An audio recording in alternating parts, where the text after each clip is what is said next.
ବର୍ଷକରେ ଥରେ ପ୍ରାକୃତିକ ଭାବରେ ଜଳ ଲାଗି ହେଉଛନ୍ତି ବାବା ଦୌଡ଼େଶ୍ୱର।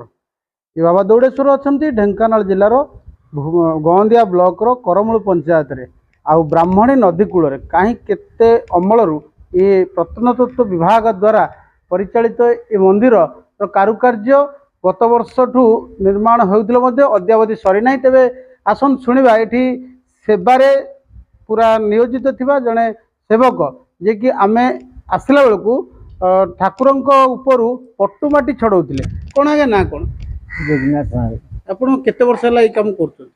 ମୁଁ ଆଜ୍ଞା ମୋ ହସ୍ପିଟାଲ ବାପା ଗଲାଠୁ ମୁଁ ପୂଜା କରୁଛି ଆଉ କେତେ ପିଢ଼ିଆ ଯେହେତୁ ତାପରେ ମୋ ବାପାଙ୍କର ସେଇଟା ଅଜାହାର ଘର। ମୋ ବାପା ଏଥିରେ ଟିଙ୍ଗୁଆରୁ ସେଠିକି ଘର ଜଣା ସେ ହେଲେ ଅଜା ପୂଜା କରୁଥିଲେ। ଅଜା ମରିଗଲା, ମୋ ବାପା ମରିଗଲା।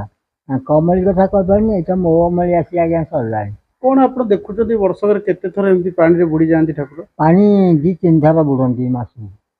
ଏଇ ଶ୍ରାବଣ ମାସରେ ବୁଡ଼ିବେ ଆଉ। କ'ଣ ଆଉ କରାଗଲେ ଠାକୁର ପାଣିରେ ବୁଡ଼ିବେନି? এইটা ଆଜ୍ଞା ଦେଖୁନାହାନ୍ତି ପାଣି ପାଖରେ କିନା 4 ଥର ବୁଲୁଛି। ଏଟା ଗୋଟେ ଗେଟ୍ ବାଡ଼ ଯଦି ବୁଲନ୍ତା, ଇଏ ଲୁହା ଫୁହା ରଡ଼ ଫଡ଼ ଦେଇକିରି ପିସି ସିମେଣ୍ଟ ଦେଇ ଇଏ କରିକିରି ଗୋଟେ କଲେ ପାଣିଟା ଆଉ ଇଆଡ଼େ ମାଡ଼ କରନ୍ତାନି, ସିଆଡ଼େ କାଟିକିରି ସିଆଡ଼େ ଖସିଯାଆନ୍ତା। ନେତା ମନ୍ତ୍ରୀ ଅଫିସର ଜିଲ୍ଲାପାଳ ସମସ୍ତେ ଆସୁଛନ୍ତି, କ'ଣ ପ୍ରତିଶ୍ରୁତି ଦେଉଛନ୍ତି? ନାଇଁ ଆଜ୍ଞା କେହି ଗୋଟେ ଠାକୁରଙ୍କ ପ୍ରତି କେହି ଗୋଟେ ଇଏ ନାହିଁ, ଦାୟିତ୍ୱ ନାହିଁ। ଏପାଳି ଗୋଟେ ନେତାର ହେଇଛନ୍ତି ଯେ ସାରା ସେ ନେତା ହେଇଥିଲେ ଠାକୁରଙ୍କ ଦାୟିତ୍ୱ ବୁଝୁନାହାନ୍ତି, କିଛି ନାହିଁ। ମଣିଷ ଭାବେ ଲାଇନ୍ଟା ପରେ ଆଜି ଦେଖୁଛ ଗଲାଣି ଠାକୁରଙ୍କ ଶୀତଳ ଷଷ୍ଠୀ ଦିନ 8 ଦିନ ଖଣ୍ଡେ ରହିଲା। ସେଇଠୁ ଯାଇଛି ଆଜି ଯାକେ ଆଉ ଲାଇନ୍ ନାହିଁ। ଅନ୍ଧାର ଠାକୁର ଅନ୍ଧାରରେ ଶୀତଳ ସବୁ ନାଇଁ। ସେଇଠୁ ଗୋଟେ ଲାଇନ୍ ଆଣିଥିଲେ, ବାହାର ଚଳିଗଲା। ଆଉ 8 ଦିନ ଖଣ୍ଡେ ସେଇଥିରେ ଚଳିଲେ, ଲାଇନ୍ ଜଳିଲା। ଆଉ ସେଇଠି ତ ପୋଡ଼ିଯାଇଛି ଯେ ଆଉ ଲାଇନ୍ ନାହିଁ କି ପାଣି ନାହିଁ। ଇଏ ବି କେହି ଟିକେ ଯିଏ ହେଇଛନ୍ତି ମୁଖିଆ, ସେ ଟିକେ ସହଯୋଗ କରୁନାହାନ୍ତି, କିଛି ନାହିଁ। ଲାଇନ୍ ଯୋଗୁଁ ଭାରି ହଇରାଣ। ଏଇଠି ମୁଁ ନଦୀ ପାଣି ଆଜି ଛିଡ଼ୁଛି। କେତେବେଳୁ ଠାକୁର ଅପୂଜା ରହିଛନ୍ତି? ଠାକୁର ଅପୂଜା ପୁରା ଏଇଟା ପାଣି ଏଇନେ ବର୍ତ୍ତମାନ ଛିଡ଼ୁଛି। ବର୍ତ୍ତମାନ ପ୍ରାୟ ଦିନ 1ଟା ହେଇଗଲାଣି। ଗତକାଲି ସକାଳୁ ଠାକୁର ଅପୂଜା ନାଇଁ ଅପୂଜା କ'ଣ ସେ ଉପରେ ପୂଜା କିନ୍ତୁ ମନ୍ଦିରକୁ ଆସିବନି। ମନ୍ଦିରକୁ ଆସିବନି। ଦୀର୍ଘ 24 ଘଣ୍ଟା ହେଲା ଠାକୁର ପୂଜା ପାଇନାହାନ୍ତି। ଆଉ ନିଶ୍ଚିତ ଭାବରେ ଆପଣମାନେ ଦେଖୁଥିଲେ ଯେ ବ୍ରାହ୍ମଣୀର କରାଳ ରୂପ ଯୋଗୁଁ ଦୌଡ଼େଶ୍ୱର ମହାଦେବ ଦୀର୍ଘ 24 ଘଣ୍ଟା ହେଲା ଅପୂଜା ରହିଛନ୍ତି। ଆଉ ଯାହା କହିଲେ ସେବକ ମହାଶୟ ଆପଣମାନେ ଶୁଣିଲେ।